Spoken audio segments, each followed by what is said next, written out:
And that brings us to the Daily Rant, because all college professors have one. No matter whatever class you sit in, you're always going to get that, you know, rant. They bitch about something. And that's not going to be any different here. Whether it's a minute, whether it's 3, whether it's 8 minutes. There's always a rant. So, and obviously we have a little problem with academia. It's just a little bit penisy. Just a little bit. For several reasons. And I'm sure, Jeffy, you can back me up here. One of the things that I was brainstorming about, and I sat for a long time and I thought about it, and I wrote some things down, and I said, the students, they just don't read. They don't listen. They're not resourceful enough. And of course you're gonna have those students who just don't give a shit. They come in and they do the bare minimum, and that's all they do. They don't read, whether it's history or English or whatever fucking class that you have to read for. They for whatever reason, it just not in their bag of tricks. Is it a symptom of a bigger thing where the college degree now is the doorway to jobs anymore, right? That is the overarching thing. It's the new high school diploma. So they're not there to learn that information. No. They're there to get a degree, whether they learned anything or not, so that they can now get a better job or a better paying job or a job to begin with. And to clarify, I love academia. I'm very invested. But I am totally on board with the prof here that there's a problem inherent in the way these students are approaching learning. For sure. And I think that's... we could talk for a long time about this, and we have. Well, and I think part of it, too, is the fact that it's like they don't want to explore outside of what they already know half the time. They're not resourceful enough. When you ask them what a word means, they sit there and they just look at you, and all you hear is crickets. Like that. And you're welcome. Exactly. That's exactly what you hear. And they're sitting in front of computers in a goddamn computer lab. And I'm like, what? You can't look up this word and tell me what it means in the internet age? While you're fucking Facebooking your best friend or whatever? It's ridiculous. It's a burn through this 50 minutes as fast as I can with as little thought process as possible. I'm thinking you're probably right. I mean, I told former students, download a free dictionary app. It's free. It doesn't cost anything, and that way you don't have to carry a fat ass book around in your damn bag with all the time. Which when I started college, I had to do, and I still utilized it. Right. Yeah. Oh God, man, I probably have back problems because of carrying a bag around for 10 years with fat ass books in. Yeah, my dictionary was one of those little 6 by 4 by 4 doorstop brick looking things. Oh, I remember in high school, my honors professor, she gave us a collegiate dictionary. It was Webster's, collegiate dictionary, the big fat red one, the hardback one. For graduation, she gave it to all of us, all of the honor students. Dang. Thank you, Mrs. Hoover. Anyways, so those are a couple of the things as students, right? On top of this, regarding in addition to their work ethic, I guess you can say, they have a problem with earning their keep for some reason. They'd rather be coddled than do the work that's required of them, follow the directions. Some of them even resist the directions. I remember I had a student bitch at me about deadlines. I'm like, what the fuck? I mean, you have deadlines in everything. You have deadlines at work. Why should school be any different? And she's like, well, I just don't agree with deadlines. So I'm like, well, I guess you're not going to do well in this class. And needless to say, you know, she was one of those C students who didn't do C work because she slacked. If she stuck with it and gave me that C work and she was consistent with it, she would have passed. And that another symptom, right? I think of an underlying issue. High schools getting report card grades themselves, right? You don't have a public school that wants a D, so they're going to make their students good at any cost, right? Mm-hmm. So I don't like deadlines. Okay, you don't have deadlines as long as you produce A work, right? And then colleges are the same. What is our graduation rate? What is our retention rate? It's all politicized. It's very dangerous because don't get me started in campus politics. They can't fail dumb people because then it ruins their numbers. Yeah, well, absolutely, you're absolutely right. The last staff meeting, faculty meeting I went to, they had said they were talking about raising the budget. And they talked about, you know, not only was the tuition going up, the fees were going up. And these are the same kind of fees that students would complain about to the professors. I've heard several, on top of parking permits. But I have so much to do with this. Everybody pays their fucking parking permit. Get over it, okay? If you go into school, that's what you're going to pay for. I'm sorry, okay? It's just the nature of the beast. Yeah, the whole coddling thing, it's a problem. Earning your keep is important, and they need to learn this discipline. That used to be part of the education. Right. Yes, and now there is no discipline. The students run rampant, basically, metaphorically speaking. They get their way. All they have to do is bitch at somebody, and then the other people hear it, and then they talk about people behind their backs, and then they make you feel like you're being talked about behind your back, and then I guess you are being talked about behind your back. People thought I was a Satanist on campus. I have no idea why. I mean, don't look at my pin or anything. But, whatever. I mean, obviously that was happening. And I guess some people didn't like me, and they just needed a reason to say bye. Which is not unlike other jobs that you've had or that anybody's had. But yeah, in addition to that, moreover, I think that the students are just not as okay. High school students now, graduating seniors, are not as smart as they used to be. And it's not their fault. They're a product of the system, and it's a shame. So please don't think that I'm dogging students today, because I'm not. No. But it is a problem because the average,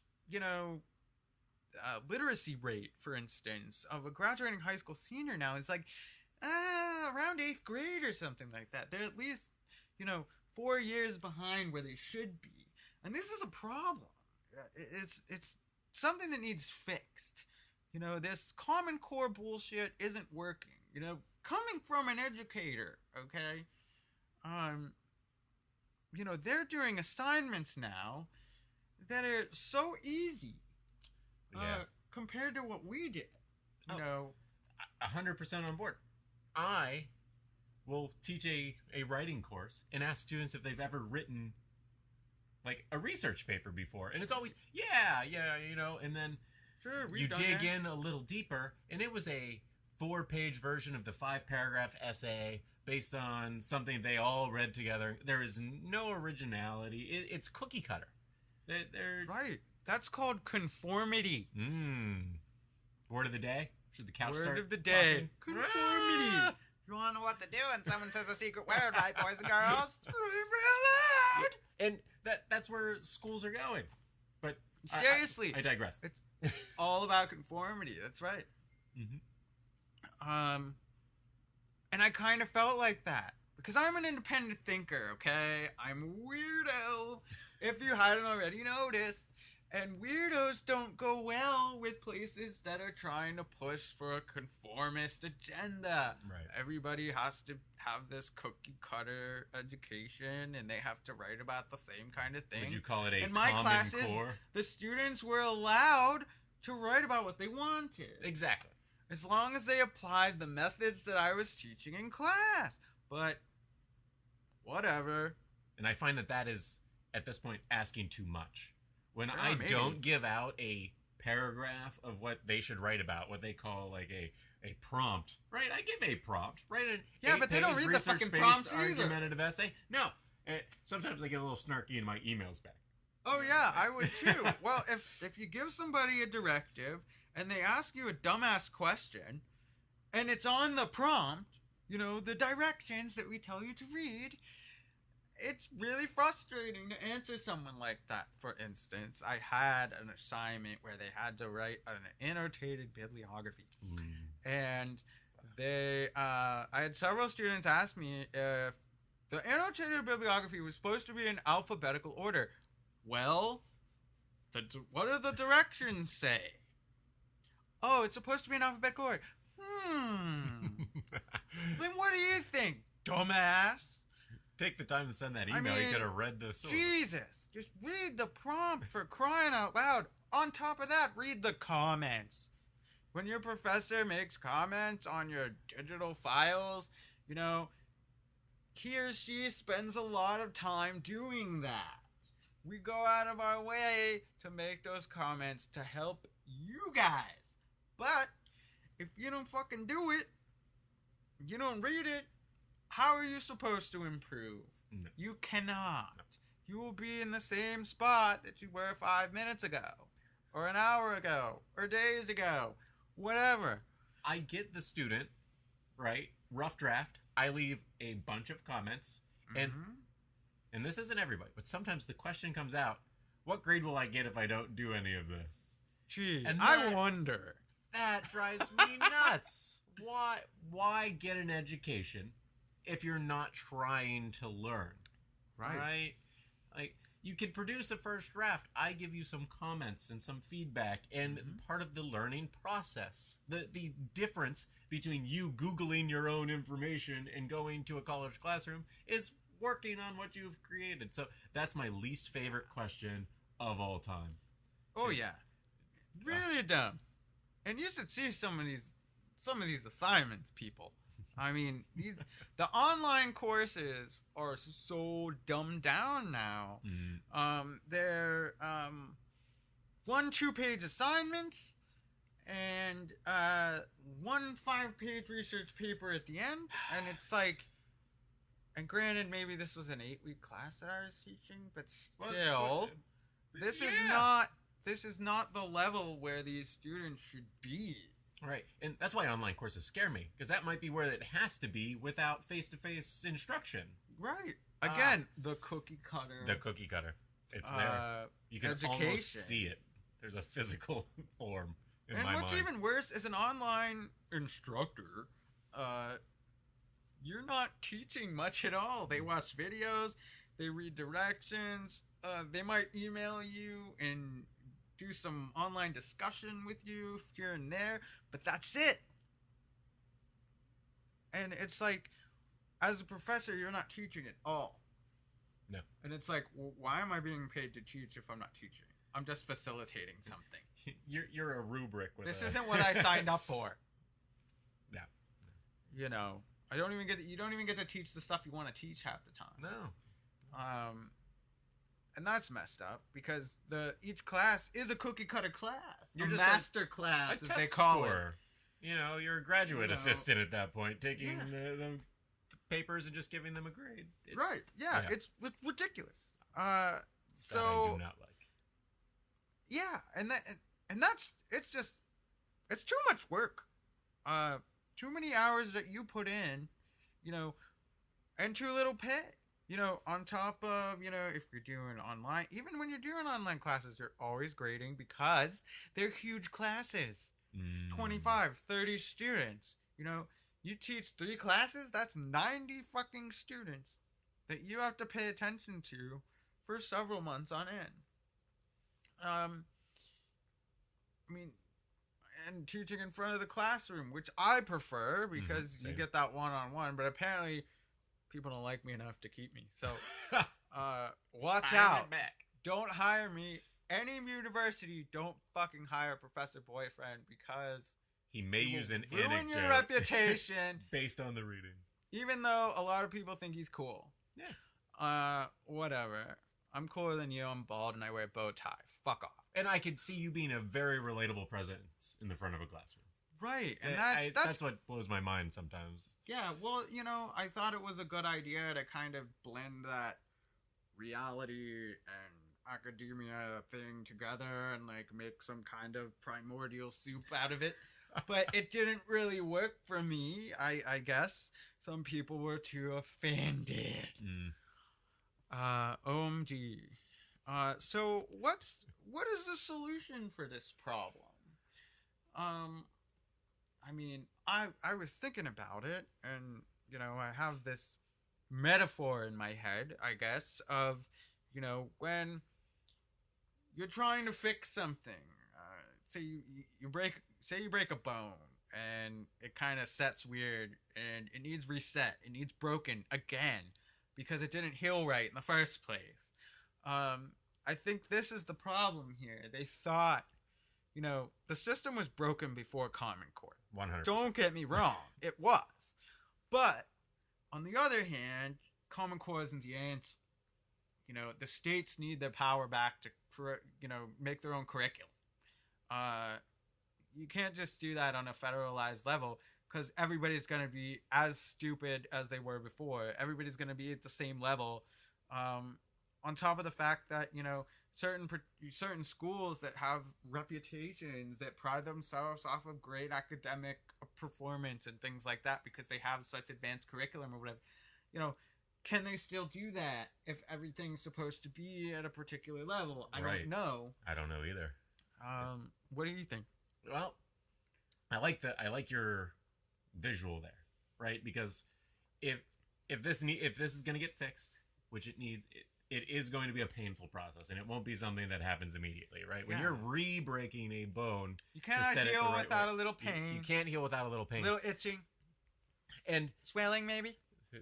And, having to keep it raised and all of that. It's a process. And if our country wants to stay competitive with an educated adult population, we can't pump out a bunch of people that help the school system get more money. Right, we need to go back to it. It does kind of seem like that they are motivated by monetary gain. Not even seem like. I guarantee that is the motivation. Expanding the campus, making it look prettier instead of investing money in the quality of the fucking education. Right. Well, you see English departments getting run down and shoddy, and you see football stadiums getting bigger and bigger. Brighter lights, more beer, more seats, and you see where the priority lies. And it stems with money. It's 100% money. And that's when they start... money makes the world go round, right? And it's hard to argue that a university with less money is better than a university with more money. But I think the education can't be motivated by that. Right? If my school pumps out 99 out of 100 people, but 40 of them shouldn't have passed, I'm putting out a bad product, right? If 4 out of every 10 McDonald's hamburgers were rotten, right, McDonald's would not be doing well. So why do universities get to do that? McDonald's already makes me queasy, dude. I know. That was terrible. Just the thought of that was even worse. 4 out of every 10 Taco Bell tacos were rancid. Taco Bell would not be a thing anymore. So if a college only puts out 6 out of 10, but those 6 are the cream of the crop, the best of the best, I think that is the direction you need to go. Those 4 people will need to try again. Right. Because, to tell you the truth, there's just some people who are built for college, and there are some people who are not, and that is the reality of it. And you can't just make people pass. You can't do it if they don't put forth the effort. If they can't do the same amount of work that other people can do, that they're supposed to do to pass the class, they shouldn't be there. 100% agree. Not everybody needs college. Right. No. And not. As a super annoyingly educated individual, I still... I am pretty educated as well. Yeah, I get that. Hi there, Professor Boyfriend here. Did you like the video? We hope you did. If so, please like it. And share it with everybody you know. And spread the gospel of Professor Boyfriend. Please subscribe. We need to hit at least 100 subscribers in order to have our own personalized YouTube channel. And please also click the bell on YouTube to get those notifications. That way, you get updated on whenever we post new material.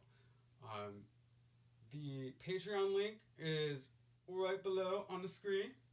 Copy and paste it in your browser. Go to our Patreon and consider contributing. We would love that. Even if it's just $1 or $2. It really helps out. We would love you for it. Right, Pandu?